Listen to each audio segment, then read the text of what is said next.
Eso ustedes aquí con todo el Pensini, Sueda esa cédula, pero hoy DJ Barbarita y yo escogimos esta música especial. Esta era Miriam Makeba, Pata Pata.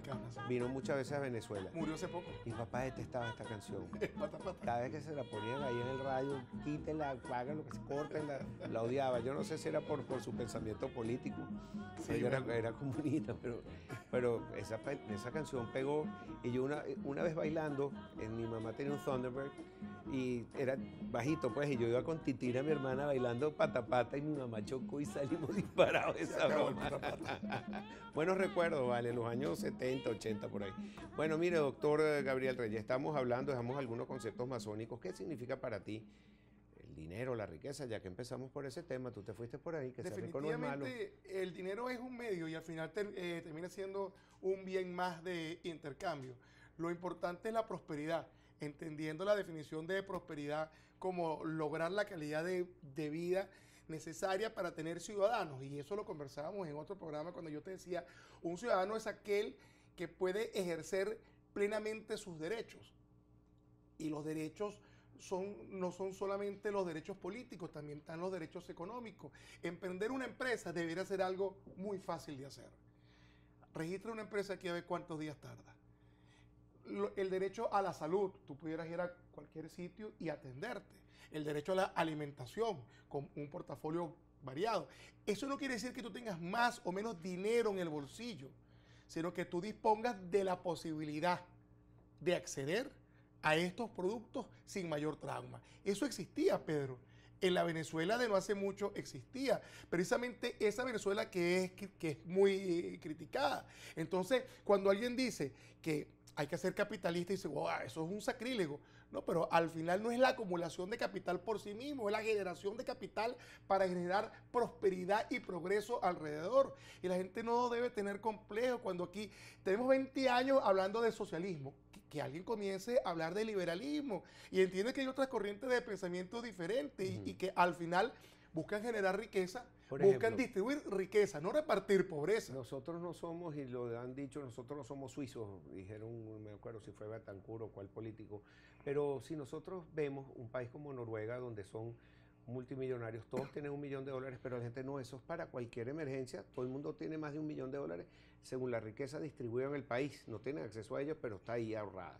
¿Cómo piensas tú ese país petrolero igual que nosotros, que venció la enfermedad holandesa? ¿Tú te imaginas, Pedro, si se hubiera respetado el Fonden en el momento que se diseñó y se implementó, cómo estaríamos nosotros hoy?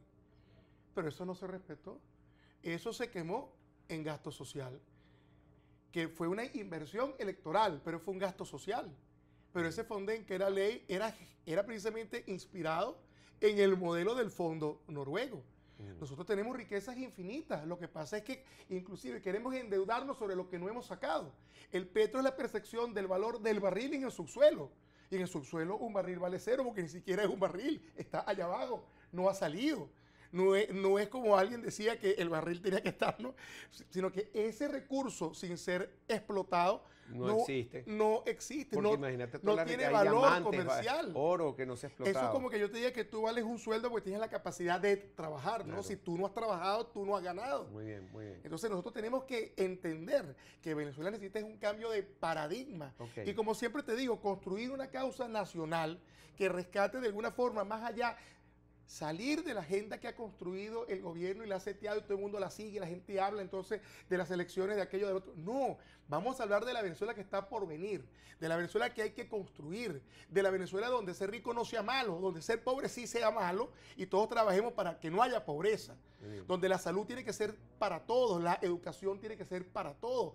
Yo no he hablado de privatizar, yo lo que he dicho es que tenemos que llevar los servicios públicos con calidad a los hogares, aunque eso implique dárselo a los especialistas, sí, ahora que es nuestra tragedia. Te tengo que llevar al tema internacional. Venezuela está en la mira de todas las Naciones Unidas, Organización de Estados Americanos, La Haya.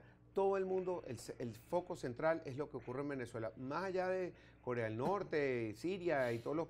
Cuba, Rusia, China, Venezuela está en el foco internacional. ¿Qué percibes tú que está pasando con Venezuela? Y si ves algún tipo de cambio para el país por esa presión diplomática internacional. La diplomacia es lenta, muy lenta, suele ser efectiva, tarda mucho. Tal vez los pueblos no tienen tanta paciencia porque la agenda pública se vive a diario. Tú no puedes decirle a alguien, mira, pasa una semana sin comer, pero no importa porque la ONU en 15 días va a decir algo. La realidad de los ciudadanos es muy contrastante, las dos dinámicas, una es muy rápida, la otra es muy lenta. Sin embargo, yo creo que por primera vez se pone sobre el tapete internacional el caso venezolano con una objetividad técnica más que política, porque quienes vienen participando se están refiriendo a variables de salud, variables de educación, variables de seguridad ciudadana, variables inclusive de ingesta calórica. Yo creo que el arribo del buque Hospital Chino evidencia que hay una crisis de salud, atendió no sé cuántos pacientes, se fue el buque lamentablemente, y digo lamentablemente porque cuando estuvo aquí atendió necesidades que no son satisfechas en el sistema hospitalario nacional, y al final es lo que yo te digo, tenemos que entender. Por ahí viene de los Estados Unidos, ¿lo irán a recibir? Bueno, no sé si lo irán a recibir. La ayuda humanitaria que se ha ofrecido no se le ha aceptado solamente a China, y no todo el mundo fue atendido. Venezuela necesita salir. Nosotros no nos merecemos ser considerados para ayudas humanitarias en un país que es próspero, un país que es rico, pero es un país que ese mito precisamente de la riqueza venezolana no ha permitido que el aparato productivo explote como debe ser, produzca lo que debe producir. Nuestro aparato productivo está produciendo menos del 20% de su capacidad, y la capacidad instalada cada vez está más descompuesta. Es necesario retomar los principios de una economía libre, los controles, como decía Jorge. ¿Qué han traído los controles? El control de precios, la inflación más alta del mundo, y el control de cambio, la pérdida del valor del signo monetario más alto del mundo. Entonces, los controles que nos han dado después de 20 años, un fracaso, tenemos que rectificar. Pero no hay cambio en la política económica. Bueno, precisamente. Por lo menos es lo que se percibe. Porque eso tiene un efecto político. Eso tiene un efecto político porque al final, si a eso le añade los instrumentos de control social, tienes a un súbdito prácticamente de un sistema.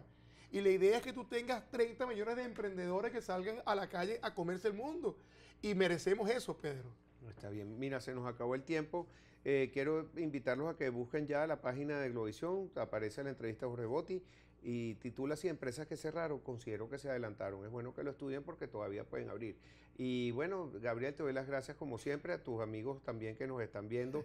Díganle que aquí tenemos mente amplia y que consideramos todos los pensamientos políticos, económicos, y que están bienvenidos también al programa. Muchísimas gracias. Un gran abrazo. Muchas gracias. Ya regresamos con más para ustedes aquí en Control Pensini por Globovisión.